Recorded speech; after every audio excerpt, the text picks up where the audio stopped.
अगर किसी व्यक्ति की किडनी और लीवर अगर वाकई बिल्कुल डैमेज हो जाए, जिसे बाकी अन्य पैथी के लोग बोलते हैं कि इनका ट्रांसप्लांट ही एक सोल्यूशन है केवल अभी, आज देखते हैं कि आयुर्वेद का इसका क्या नजरिया है। सर आप अपने बारे में थोड़ा बताएंगे सर, अभी सर का नाम क्या है क्या नहीं अभी। पहले तो मैं आप सबको नमस्कार करता हूँ। मैं प्रोफेसर डॉक्टर के एल शर्मा ग्वालियर से हूँ और आयुर्वेद में एमडी पीएचडी लीवर एवं हेपेटाइटिस बी किडनी रोग विशेषज्ञ हूँ। लीवर और पेट के पेशेंट पूरे देश से आते हैं, अन्य देशों से भी मेरे पास आते हैं चिकित्सा कराने। और मैं आपसे कह सकता हूँ कि आयुर्वेद के माध्यम से आप लीवर को डिटॉक्सीफाई करेंगे, किडनी को डिटॉक्सिफिकेशन करेंगे तो वापस रिजनरेट हो जाता है। लीवर ऐसा ऑर्गन है जो अपने आप को ठीक करता है। चाहिए अच्छी मेडिसिन देना जो टॉक्सिन नहीं हो, जिसमें कोई जो पेन किलर नहीं हो, ऐसा कोई केमिकल नहीं हो तो नुकसान करें।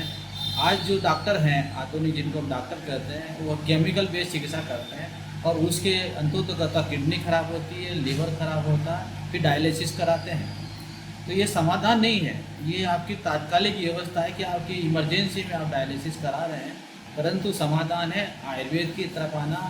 आपको जो है हमारे जो नेचुरल जो खान पान है, रहन सहन है, जो चिकित्सक बताएं उन खान पान रहन सहन को लेंगे आप, और जो मेडिसिन देते हैं आयुर्वेद की हर्बल मेडिसिन विशेष करके, तो आप उनसे निश्चित रूप से जो है अपनी किडनी को डिटॉक्सीफाई करेंगे।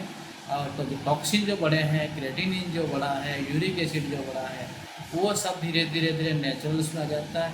जो प्रोटीन जा रहा है वो भी नेचुरल्स में आ जाएगा और आपका एल्बुमिन लेवल और आपका साथ में आपका लीवर भी ठीक करेगा। जो किडनी ठीक करेगी वो लीवर ठीक करेगा, जो लीवर ठीक करेगा वो किडनी ठीक करेगा। लीवर और किडनी का ऐसा समझ जैसे भाई बहन टाइप है, तो एक दूसरे से सपोर्ट करते हैं।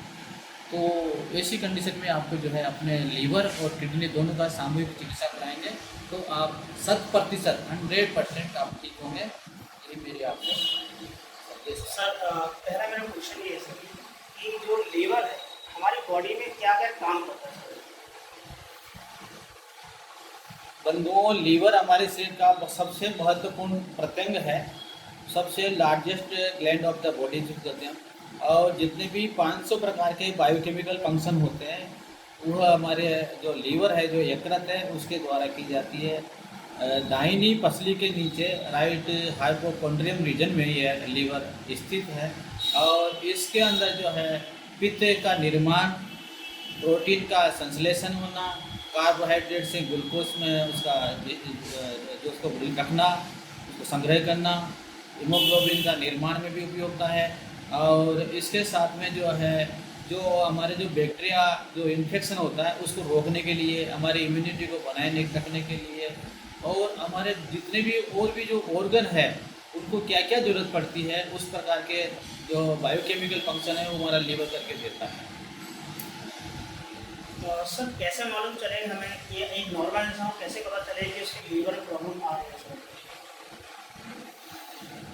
एक सामान्य व्यक्ति कैसे पता करें कि उसको जो है ना लीवर का जो फंक्शन है या जो डाइजेस्ट सिस्टम है वो ख़राब हो रहा है।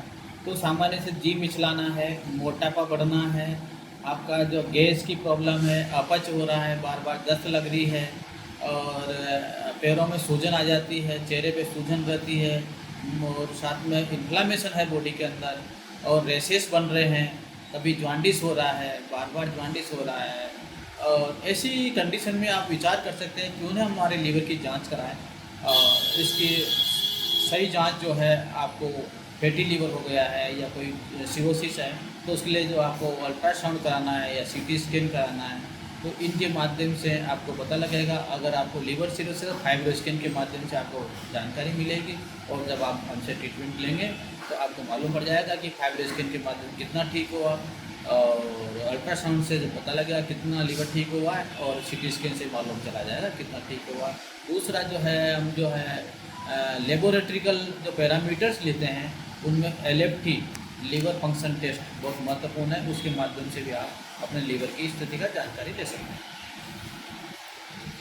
सर एक मेरा क्वेश्चन था, जैसे आधुनिक उसमें जो बताते हैं कि hepatitis A, hepatitis B, hepatitis C और हेपेटाइटिस ई वायरस, जिसमें से ए और ई तो बोलते हैं कि गलत खान पान की वजह से जो होता है अभी, और समय के हिसाब से वो वायरस निकल जाता है। लेकिन इसमें जो हेपेटाइटिस बी वायरस है और सी वायरस है, ऐसा बोला जाता है कि ये कभी भी ठीक नहीं होता है। तो सर इसके बारे में आपकी क्या राय है सर? मैं आपको बताना चाहूँगा देशवासियों, हेपेटाइटिस बी या hepatitis C, hepatitis A B C D और ई और जी, ये इस प्रकार से जो है इनका क्लासिफिकेशन किया गया है वायरसों का। वायरस ऐसा फॉरेन बॉडी है जो हमारे शरीर में जाता है, हमारे शरीर की जो एंटीबॉडी है उसको प्रभावित करता है। हेपेटाइटिस ए प्राय बच्चों में मिलता है और हेपेटाइटिस बी प्राय जो है इन्फेक्शन होता है। जो हेपेटाइटिस बी एच बी जो वायरस होता है वह 42 और 22 NM का होता है।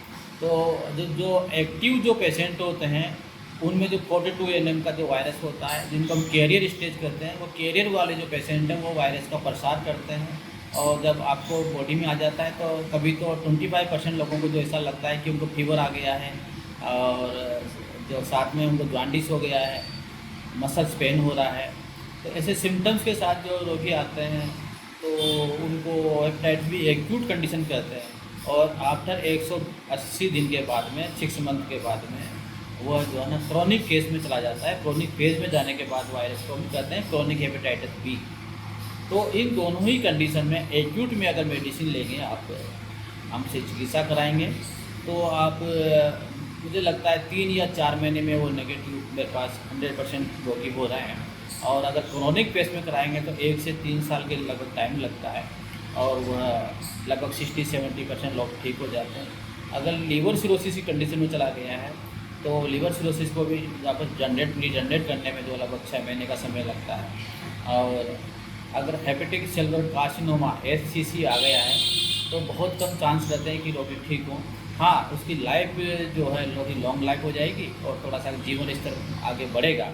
तो ऐसा जो है ना आयुर्वेद के माध्यम से आप जब हमसे चिकित्सा लाभ लेते हैं तो आपको निश्चित रूप से जो है बेहतरीन जो और पेथ है उनसे बेहतरीन आपको चिकित्सा लाभ मिलता है। एक अंतिम क्वेश्चन सर, अभी लोग बोलते हैं, सबसे आज के समय में जो लोगों के दिमाग की धारणा जो है कि अगर किसी पेशेंट को फैटी लिवर होता है तो उस व्यक्ति को ऐसी कौन सी डाइट लेनी चाहिए, बैलेंस डाइट, जिसकी वजह से उसे मतलब चिकित्सा में मदद मिले? फैटी लीवर के लिए सबसे समाधान है मोटे अनाज।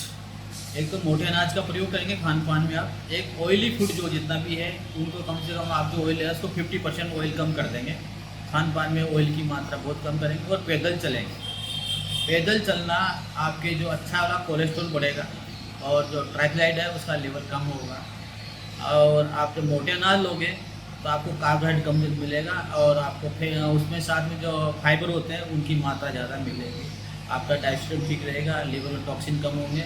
और साथ में जो आजकल फल सब्जियों में केमिकल जो पेस्टिसाइड डल रहे हैं ऐसी चीज़ों से बचें। बाज़ार के जो फास्ट फूड है, पिज़्ज़ा बर्गर वगैरह जो खाते हैं लोग, इनसे भी आप बचेंगे तो बेहतरीन रहेगा। घर पे भी ये चीज़ें नहीं बनाएं। हमारी जो भारतीय खाद्यान्न है उनमें जो है महिरी, जो आप यहाँ बोलचाल में बोलते हो, राजस्थान में उनको राबड़ी बोलते हैं, तो इसका निरंतर आप प्रयोग करें, छाछ राबड़ी का, तो ये बहुत जल्दी जो हमारे फैटी लीवर को ठीक करती है, ऐसा मेरा अनुभव है। तो दोस्तों, जैसा कि आपने देखा कि आज हमारे साथ में डॉक्टर KL शर्मा जी थे। सर से मेरा एक अंतिम क्वेश्चन है हमारे देश के लोगों के लिए कि जो खाना खाने का जो समय होना चाहिए, क्योंकि आज के समय में सबसे ज़्यादा लोगों की दिनचर्या बिगड़ी हुई है और मुझे लगता है कि बीमारियों को मोस्ट ऑफ कारण वही है। तो जो दिनचर्या है, यानी कब खाना खाना चाहिए, कब उठना चाहिए, कब सोने का जो समय होना चाहिए, एक्चुअल में आयुर्वेद के हिसाब से इसमें क्या बोला गया है? हमारे जो आचार्य वाग्भट है उन्होंने स्पष्ट कहा है कि नरो हितार विहार सेवी समीक्षकारी विशेष वशक्त दाता सम क्षमावान च आपतोप सेवी न भवते रोगे। इसी प्रकार चरखने का मित बुक काल भोजी जितेंद्रिय है, अर्थात जो मनुष्य हितकर आहार विहार, क्या मुझे मेरे शरीर के योग्य है, क्या खाना चाहिए क्या नहीं खाना चाहिए, किस समय खाना चाहिए किस समय नहीं खाना चाहिए, इन सब का विचार करके, या जो हम बोलचाल की जो हमारा व्यवहार होता है समाज में, वो भी हम विचार करके ही बोलें और अच्छे लोगों के पास में बैठें, क्षमावान हो, किसी ने अपराध किया तो उसको क्षमा करें, तनाव में नहीं रहें, समय पे सोएं। आज की जो लीवर खराब होने की जो मेन समस्या है वो समय पे नहीं सोना भी है। मोबाइल देखते रहते हैं लोग, आधी रात तक 2 बजे तक मोबाइल चलाते हैं, तो उससे क्या होता है कि हमारा लीवर डिटॉक्सीफाई नहीं कर पाता। सेरोटोनिन जो हार्मोन होता है उसका जो हमारी नींद पर प्रभाव पड़ता है और नींद अच्छी आती है, उससे वो नींद नहीं आ पाती, हार्मोन नहीं निकलता, तो हमारा लीवर भी 11 से 3 के बजे जो डिटॉक्सिफिकेशन का काम करता है वो नहीं कर पाता है। तो ऐसी कंडीशन में जो रात्रि जागरण के कारण से भी हमारा लीवर ख़राब होता है। इसलिए हमें समय पर भोजन सुबह 10-11 बजे के पीछे भोजन हो जाना चाहिए, शाम को सूर्यास्त से पहले भोजन हो जाना चाहिए, बार बार भोजन नहीं करना चाहिए, समय दो टाइम का भोजन 2 ही टाइम पे समय पर करें। तो काल भोजी जितेंद्र कहा गया, समय पर भोजन करने वाला और इंद्रियों को जीत के वश में रखने वाला व्यक्ति स्वस्थ रहे।